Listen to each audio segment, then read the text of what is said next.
Traders, how are you? With Marcello, founder of the Day Trading Academy. Today we're doing the recap of what happened in the markets last week. This week we have news on the epic amount of cash that Warren Buffett has, a new record.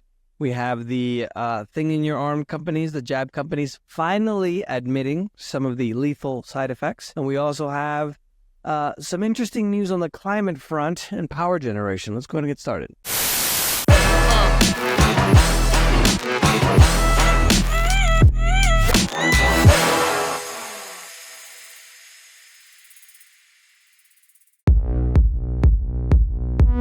Now, it is earnings season, so a lot of the corporations, these huge corporations, are all reporting their earnings, how much they made and lost, and the expectations of what they're going to make this year in the first semester. They reported all that. 46% of the S&P 500 firms reported the results so far, and 4 out of every 5 surpassed expectations. So, seems like everything's doing great. But a lot of them are also advising that the expectations of the revenue to come this year or in the future is not going to be as great. Now, we also had a big piece of news in regards to a temporary ceasefire in Israel and Gaza that caused not havoc in the markets, but it caused them to move quite a bit. The markets in the United States were mostly positive. He's crying. I'm going to let him down for a second. The markets in the United States went up for that reason. Toronto, the great Communist Republic of Canada, they were flat, but obviously by having that temporary ceasefire, even though it's temporary, there's hope and there's a lot less uncertainty in regards to what's going to happen with all these wars that we have going on, because remember that Ukraine also is still going on as well. In some of the conspiracy theory news, the Chinese country is now generating more electricity than all of the G7 nations combined. Now, G7 is Japan, United States, Canada, Italy, France, Germany. I think I already said Japan. The UK, I think, is the one that was missing. But one of the things that's interesting, especially about this green movement, is that between China and India, both of them combined, they're opening one coal-power power plant, tongue twister. So between China and India, between both of them, they're opening one coal-powered power plant a week. And one of the things I find interesting, and the reason why I ask is, why is this happening? Why is it that they want to shut down all this electric generation and, don't use gas-powered cars, and carbon is the problem in the West and Europe and the US and Canada and all these countries, but nobody talks to India and China about actually reducing their carbon emissions. They're actually increasing them more every day. That, to me, says a lot. It's not really anything about the environment, because if it was an existential threat, people would be talking to India, China to stop that, or maybe doing nuclear or wind or solar, or, something else. But they're not. Why is that? Canadian town in the Communist Republic of Canada is now requiring people a QR code to be able to leave the town. And AstraZeneca, the maker of one of the thingy things in your arm, finally admitted for the first time that the thing in your arm can cause rare, quote unquote, rare, in a tense legal fight with victims of the defective jab. One of the things that's interesting as well is that a lot of the insurance companies now are talking about the excess mortality, meaning the amount of people dying above much higher than the norm. And it's 40% higher between people 18 to 40 years old. Imagine that. In overseas market news, Germany reported higher than expected inflation. They did have higher food prices and a smaller drop in energy prices. That brought the European markets lower. The one in Istanbul, if you count that as Europe, was the most positive of all. Latin American markets were mostly mixed. The Merval in Argentina is at over 13% after the new liberal, we don't say that in the U.S., libertarian. The first libertarian president, sorry if you can hear the big massives, they get a little crazy at this time at night because they're hungry. The African and Middle Eastern markets, I didn't finish about Argentina. He's lowered the inflation rate by absolutely slashing government costs and expenses down to a crawl. So now Argentina, which remember was at one point the richest country in the world, the richest, not one of the richest, the richest, hopefully we'll head back in that direction.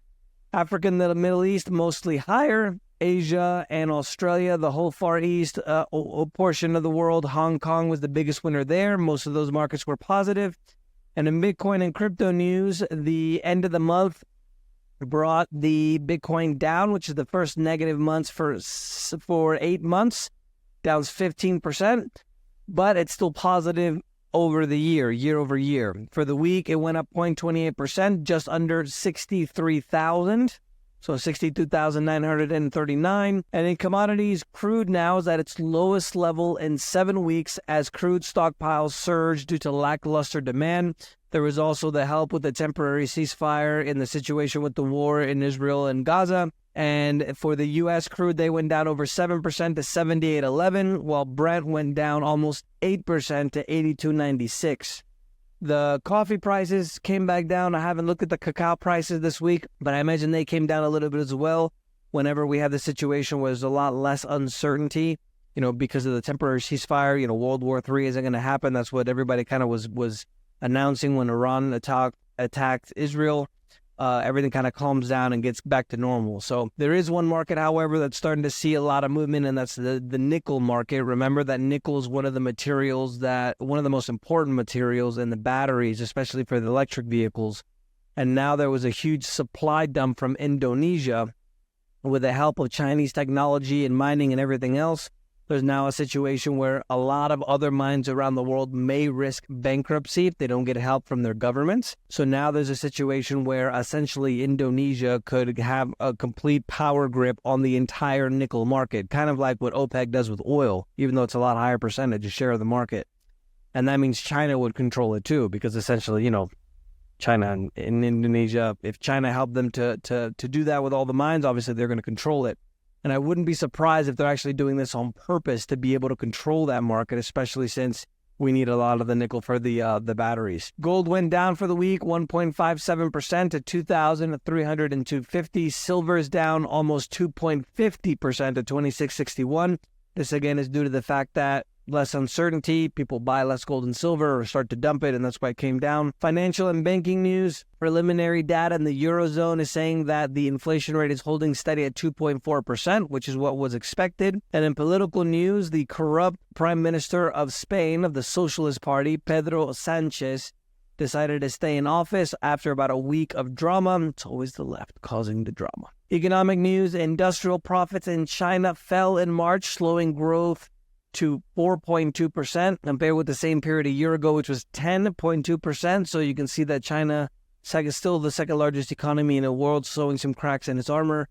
South Korea industrial production fell to its lowest in 15 months. Now, South Korea is in one of the largest economies in the world, but they're the 8th or 9th largest exporter in the world. And remember that Samsung, a huge technological conglomerate, is from Samsung. So if they're starting to show some kinks in their armor as well, that means that it could not bode well for the overall economy. And the U.S. consumer confidence is at its lowest level since mid-2002 in March, as fears are starting to grow about employment and inflation.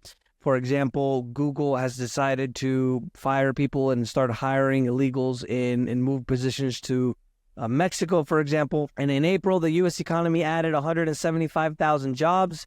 The unemployment rate went up to 3.9% in April, and that is higher than expected. So it looks like things aren't going well in that direction either. And the jobless rate is tied for the highest level since January 2022. In corporate news, the second Boeing whistleblower has died at the age of 44, which is, super weird. McDonald's and other big brands are starting to report that low-income consumers are starting to crack. I think what they said was that people that make under $40,000 a year can't really shop at McDonald's anymore, which is ironic because before, everybody who didn't have any money went to eat at these fast food joints. And Berkshire Hathaway, Warren Buffett's company, reported huge year-over-year income margins. They made $11.22 billion in profit the first quarter, $11 billion in 3 months. And the operating margin in a lot of their companies absolutely skyrocketed. For example, Geico, which is owned by Berkshire Hathaway, their underwritings, meaning the policies that they wrote, went up to 185% year over year. So everything in Warren Buffett's world is going great. He did notice, most people didn't notice, did sell some Apple shares. Apple shares went up 7% after they did beat estimates, but they announced a $110 billion repurchase program. And also, Overall sales fell 4%, and iPhone sales fell 10% year over year. Tesla saw their shares rise 15% after they're able to sell their, what's it called? I have it written here. Give me a second. Their full self-driving technology in China. They got approval on Sunday. They also announced they're going to start letting go hundreds of people from the company. Obviously, the demand for electric cars is down. In addition to them lowering prices, they're also letting go of 2 senior executives. And Starbucks, people finally figured out that they don't have to spend a fortune for a cup of coffee. You can make it at home for $1. On Wednesday, Starbucks shares went down over 15% to $74.44 after their financial results were not good at all. They missed on both top and bottom lines, and I think they're probably not going to continue to do not well, even though I said that grammatically not correct, but you guys understand what I'm saying. Because then people understand now that you don't have to pay $20 for a cup of coffee. Walmart's net sales for groceries in the U.S. rose nearly 7%. Walmart, their sales, 60% of those sales is from their grocery section. They're going to come out with a new brand line called Better Goods to be able to try to retain the customers that they obtained after the pandemic. It's 2024, so 4 years later is when they decide to do something to retain those customers, which is ironic.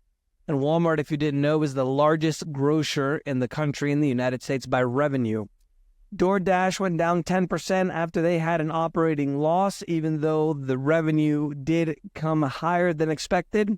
The stock was down over 18% on Monday, but it's positive for the year, kind of same numbers as Tesla when it comes to the stock results. And in technology, NASA uses a laser link to beam 140 million miles across space at 25 megabytes per second. I thought those were actually pretty cool. And in the study in the EU now is going to need tariffs of 55% to try to counteract the damage that's caused by the import of the electric vehicles from China. I think right now they have about a 10% or a 20% rate. But as I mentioned to you guys, not last week, but the week before, a lot of countries are looking at doing this because it's going to completely flood the market with these cheap cars. And in international events, Philippines closed schools down, and they're warning of an overload of the power grid. The entire continent of Asia is going through an absolutely massive heat wave. Malaysia, Thailand, India, China, they're all getting hit really hard. And in some areas in the Philippines, it's going to hit 113 degrees Fahrenheit, the heat index, 45 degrees Celsius. That's the news for this week, guys. Let me know if you guys have any questions. Don't forget to subscribe. And remember, the preppers were right.